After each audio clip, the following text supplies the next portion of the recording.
Gaisho. Language isolates for some reason have a tendency to attract the most incredible, strange, and radical linguistic theories, so today we're talking about how one linguist tried tying Basque to all other human languages, including the ancient Saharan language, which ultimately derived from Igbo, of course. We're in for a ride here, so buckle up.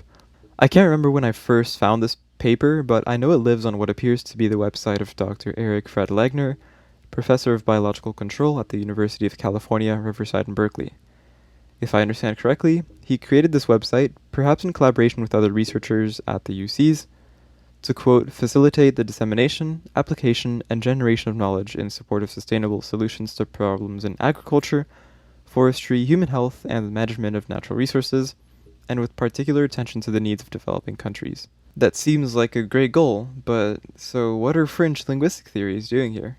Well, they also say that contentious published material is included for discussion and evaluation and is not part of formal curricula at the University of California, which is a blessing and a great disclaimer for this video since I want to make it 100% clear that I'm not attacking those who made this website, nor the one who wrote the original paper. I'm just critically evaluating the information that is being presented. The rest of the information on this website, from what I understand, is actually quite good, so let's get into it.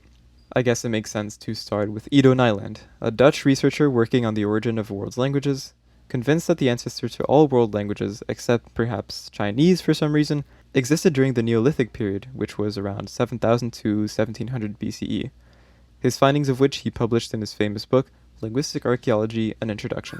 He has a number of hypotheses, but we're going to focus on three of the ones that have a bigger focus on linguistics, since I'm not really qualified enough to talk about the anthropological history of the world. Number 1. The Saharan language was the language of the peoples living in the Sahara during the last ice age from around 100,000 to 25,000 years ago, which was also the language of the first true civilization on Earth. This language was inexplicably predated by Igbo of all things, and when the ice age began to end, the tribes were forced to dissipate to other world regions. Number 2, the funny one.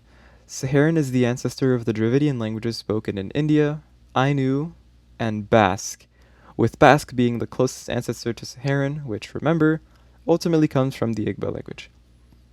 Hypothesis number 3. The Saharan diaspora was repressed by newcomers, which invented new languages for each large area, and placed them under the control of a king, examples of which he gives being Sumerian in Mesopotamia, Sanskrit in India, and Hittite in Anatolia, which he claims are manipulations of the Saharan language in an attempt to distort it.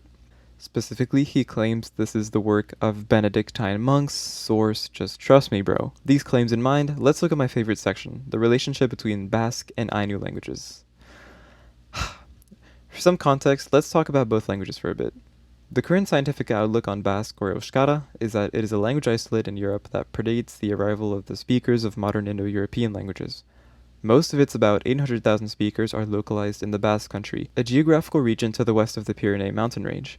Over time, it has acquired a lot of Spanish loanwords, especially through its historical repression in Spain, notably through Francisco Franco's regime, which continuously repressed the language. However, Basque remains considered a language isolate due to its typological features, notably agglutination, meaning that you bunch together a bunch of little tiny pieces of words to create a bigger one, and ergative absolutive alignment, meaning that instead of saying he loves her, where the object changes, so you don't say he loves she, you say he loves her, because it changes, you change the subject pronoun, so instead you would say him loves she. Ainu is also considered a language isolate, spoken by only a few elders in Hokkaido, which is an island in northern Japan.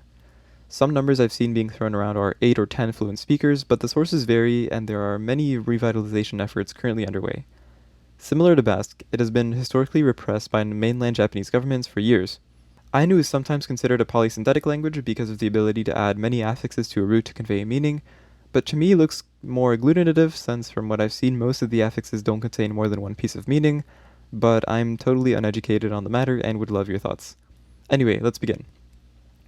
He starts out with a simple introduction, saying how the Ainu language has been considered a language isolate for many years, which is immediately refuted through a comparison of Basque and Japanese words. Every single piece of evidence, and I mean every single one, takes some Japanese or Ainu word and breaks it down into its supposed Basque words. For example, Nyland takes Hokkaido, the name of the Japanese island where Ainu is spoken, and claims that it is made up of perfect Basque, oka aiduru, big meal looking forward to. Another example he gives is the words for money being similar in Ainu and Basque, ikoro and koro, which I honestly could not find any evidence for those words even existing, but whatever. From what I can tell, the Basque word for money is diru, but I don't know for sure since I don't speak either language, I'm just going through dictionaries. After doing this many more times, he concludes that it is clear that Ainu and Basque are genetically related. To anyone else, it might be convincing, but to linguists, we know that this is a whole bunch of horseradish. Let's do some analysis on this comparative word list he gives. First of all, without getting into the nitty-gritty of things, this list is riddled with typos. According to the dictionaries I've been able to find, since again I could be wrong about this because I don't speak languages, but based on the dictionaries I've found, the Ainu word for woman is not meneko, it's menoko. I couldn't find any evidence for the Ainu word for father being ona, rather that it is atsa or michi. The Ainu word for language is not itah, but rather itak. The word for to give is not konte, it's kore. The Basque word list also has some typos like eshi instead of eshi for fence. I mean, you don't pronounce the H, but it's written. But overall seems a little more accurate. It begs the question though, were this many accidents really accidents, or perhaps on purpose to more closely resemble their Basque counterparts? Now let's bring science into this. If you haven't already watched the first video in this series, I really recommend you to do so since it contains a lot of the fundamental ideas of language comparison, especially how we currently know that languages are related, but let's do a little recap. Number 1, the biggest problem with this paper is, honestly, everything. At least Jassim had some semblance of methodology, but with this paper, it's incredibly random. Another comparative example is the Japanese word Fujiyama, which Nyland claims comes from Ainu, which I couldn't really find any evidence of, but ultimately through Basque fa uju ama, the individual words meaning happy, cry of joy, and goddess. A happy cry of joy for the goddess is uttered by everyone who reaches the top of the holy mountain. This is super flowery, but it is incredibly random. Those would just be random strings of words that I doubt line up with Basque's grammar. There's no defined way to go from Basque words to Ainu or vice versa. There's no defined process. It's also worthy to note that English Fujiyama is a misreading of the actual Japanese word, since this kanji is read yama on its own, but san in place names. So this is actually read Fujisan, making this piece of evidence immediately go to waste, in my opinion, because he's comparing it to the English misreading of the actual Japanese word. The actual Japanese word is not Fujiyama, which I find very interesting. So let me know your thoughts on that. The currently accepted way we know how languages are related is through the comparative method, which looks at specifically defined, observable, and systematic processes. A great example is with the P and F sounds in Germanic and Romance languages, which follow a rigorous pattern. Germanic languages like English, Icelandic, and German tend to have a F sound, as in father, fadir, fata. In the Romance languages, though, the F in father tends to be a P instead, as in French père, Spanish padre, and indeed pater in Latin. These are predictable sound changes from Indo-European that we can observe throughout many words. However, Nyland is just taking random words in random orders and saying they sort of look similar, despite there being hardly any evidence to indicate as such. I can do the same thing, for example. Let's take the word camaraderie in English. If I were Nyland, I could totally say that camaraderie splits up into the following Maori words: kama, rata, ri, eager to protect one's friends. So you see how that would make sense, because I basically did the same thing Nyland is doing. However, I'm ignoring that in Maori, kamaratari makes zero sense, because that's not at all how Maori grammar works. So yeah, number 2, this way of making words, taking a bunch of smaller words and fusing them into one word, it exists, but it's really uncommon. Or at least not as common as he makes it out to be. It's called univerbation and happens a lot in Arabic, and there's also examples like goodbye in English, which historically comes from God be with ye. So over time, that phrase became one word. And yeah, this happens, but to say all place names have a clear Basque equivalent, it just feels like a stretch. How would these people have intermingled for so long to have all of these place names match so identically? There's just not enough evidence, and that brings us to point 3. Languages change over time. We all know this, but let's think about it. Language change is often very slow. If the Ainu okai for man really comes from Basque oka egin, meaning to eat too much, don't you think there would be intermediary stages we could look at? The word for father in Proto-Indo-European, which is the common ancestor of all Indo-European languages, was pachter.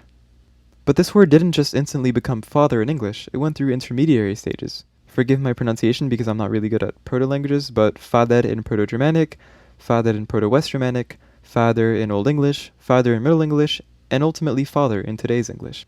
It went through different phases and over time gradually became what we see in English today. One didn't immediately just go to the other like we see in Nyland's examples. Nyland lends evidence towards 0 of these steps between Basque Ainu and his Saharan and Igbo languages, so it's really hard to believe him, unfortunately. Which, by the way, what? Why Igbo? Again, there's 0 explanation that I could find.